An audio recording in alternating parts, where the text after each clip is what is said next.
куда смотреть. Урматтуу телекөрүүчүлөр, Сентябрь телеканалынын түз эфирин улантабыз. Бүгүн эсиңиздерге сала кетсек, бүгүн биз студиябызда Сентябрь телеканалынын жабуу боюнча 1-май райондук сотунун өкүмүн талкууга алып жатабыз. Биздин студиябызга жарандык активисттер, саясатчылар, депутаттар келип өз пикирлерин билдиришүүдө. Студиябыздын кезектеги коногу Эрдик коомунун төрагасы Каныбек Мырзаканов мырза. Каныбек мырза, биздин студиябызга келип бергениңиз үчүн терең ыраазычылык билдиребиз. Анан бүгүнкү соттун өкүмү тууралуу сиз кабардар болсоңуз керек. Ооба, мен бардыр ушул кыргызстандык жарандар, айрыкча мына Сентябрь телевидениесинин көрүүчүсү катары бүгүнкү кабарды угуп абдан мындай жаман акыбалда болуп турам. Бул деген Кыргызстанда Сентябрь телевидениесиндей телевидение жок кайсы да. Биз ушул Сентябрь телевидениесинен гана мына чындыкты укчу элек, ушул жерден ушу Сентябрь телевидениесинен көрүшүп коомдо болуп аткан кандай өзгөрүүлөр болуп аткан ушул жерден алчы, маалыматты негизи ушул жерден алчу эле да.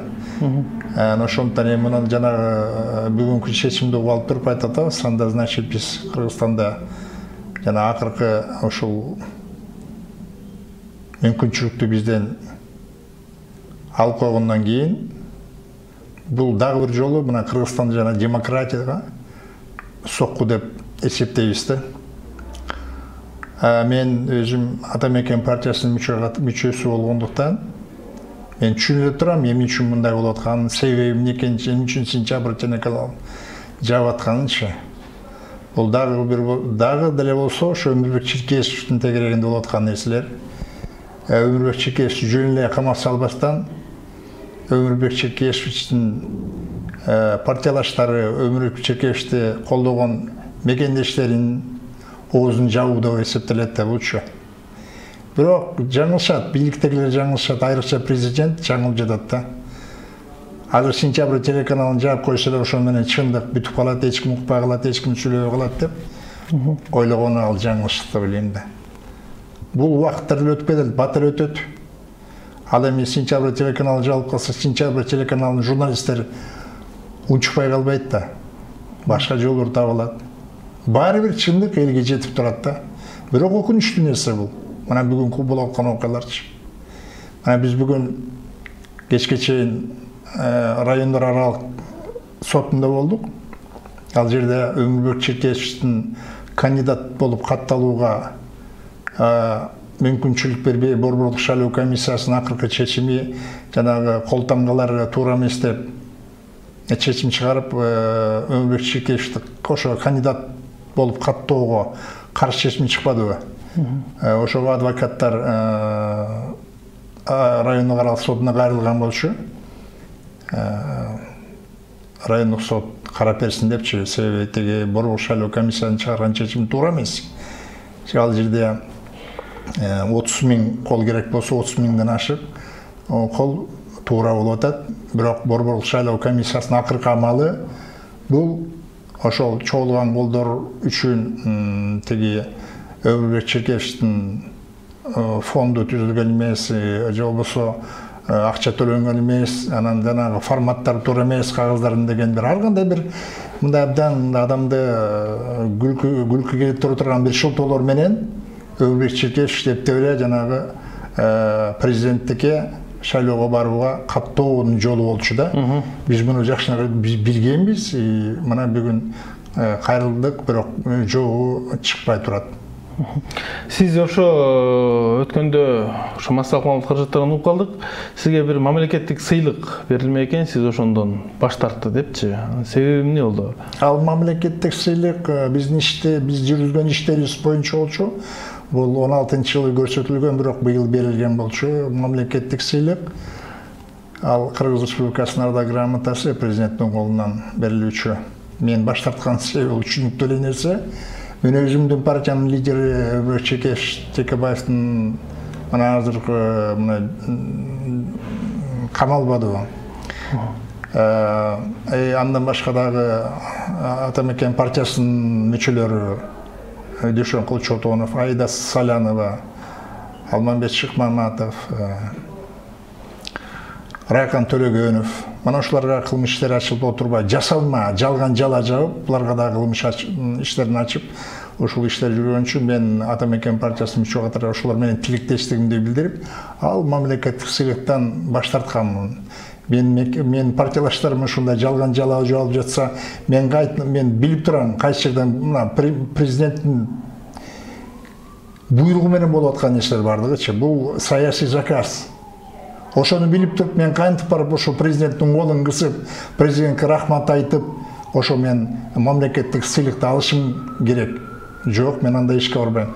Ошон үчүн мен баш тарттым, мен өзүмдүн партиялаштарым менен тилектешмин депчи. Сиз баягы митингтердин биринде баягы мен сокур эмесмин, жакта бир киши сокур деп айтканыңыз бар да, мен келечек көрүп турам депчи. Ооба, ал сөз деле баягы ушунчалык жанын кейгенин айтылган сөз. Бул мен ал сөздү жөн айтып койгон жокмун да, баягы эмоцияга берилип. Мына убакыт өзү далилдеп атпайбы? Президент реалдуулуктан алыстап кетти да. Ал айтып атпайбы, мени 80% Кыргызстан эли колдойт депчи. Эгерде мен кайрадан президенттикке бара турган болсом, кандидатурамды кое турган болсом, мыйзамды бузуп дейт да, деген, мыйзамды бузуп деген жок, бирок бара турган болсом, мени эл колдойт болчу депчи. Анын деги мен мындай жөнөкөй жаран катары деле түшүнүп турам да, жанагы конституцияга өзгөртүүлөр киргизип референдум болгондо анын мындай ичинде ою, ниети ошондой болчу да. Ал конституцияда айрым бир статьяларды өзгөртпөстөн законду. Ал ошол жерге жанагы биздин президент азыркы мына ошо азыркы мына конституция боюнча президент бир эле жолу 6 жылга шайланат да. Анын ичинде ой ошо болчу. Референдумда ошону дагы жанагы жардамчылары, жана кошоматчылары, урматтуу президент, улуу урматтуу, сиз 6 жыл болгондугуңузду астык кылат экен. Келгиле дагы бир 6 жыл экинчи жолу шайлоого бара тургандай мыйзамга өзгөртүү киргизели деп айтабы деген ой менен ушундай жолго барган болчу. Бирок ал анда мындай баары бир жанагы кошоматчылар коркту мындай жолго барганынчы. Себеби дегенде өзү өзгөртүү киргиздин өзү туура эмес болуп, булар мыйзамды бузду. 20 жылга чейин конституция өзгөртүлбөш керек эле. Бирок ниет ошо болчу. Анан дагы жанагы айтып атканы мени эл колдоп атат, 80% мени эл колдойт дагы эле дегени бул жаңылыштык, бул реалдуулуктан айтып атпаймынбы? Алыстап калганы президенттинчи, акта элдин арасында кандай сөз болуп атканы, элдин ою кандай экени, анда башкача да, аны билбейт. Ошон үчүн мен жана сөздү айткам. Мен сокур эмесмин, президент сокур депчи. Президент билбей жатат эмне болуп атканын. Мына бүгүнкү мына Өмүрбек Текебаевга чыккан чечим, бул туура эмес чечим. Өмүрбек Текебаевдин күнөөсү далилденген жок. Бирок ошого карабастан КТР баш болуп, кошоматчы депутаттар башкалар айтып атат далилденди деп. Эч нерсе далилденген жок. Сот процессин жанагы соттук териштирүүдөн мен баштан аягына чейин катышып жүрдүм ошол жерде. Эмне үчүн мен катыштым? Ал жерде мен өзүм өз кулагым менен угайын дедим. Бардым. Өз кулагым менен ошол жерде катышып билейин дедим. Жөн эле мындай жыйынтыгын угуп койбостон, обвинительный приговорду. Өз мынакей бардыгы жанагы ыдырап, жанагы күнөөлөрдүн баары жалган жалган экени, жасалма экени билинип калды. Ошого карабастан мына эркинен ажыратып коюшту. Рахмат. Урматтуу телекөрүүчүлөр, Сентябрь телеканалы түз эфирин улантууда. Биздин студиябызга жарандык активисттер, саясатчылар, депутаттар келип өз пикирлерин билдирип, калыс сөздөрүн айтышууда. Биздин кезектеги коногубуз Эрдик коомунун башчысы Каныбек Мырзаканов байкебиз болду. Ушундай биздин студиябызга келип өзүңүздүн пикириңизди, калыс сөзүңүздү айтып бергениңиз үчүн терең ыраазычылык билдиребиз. Урматтуу телекөрүүчүлөр, биз түз эфирибизди улантабыз. Азыр мындан ары дагы саясатчылар келип өз пикирлерин билдирип турушат.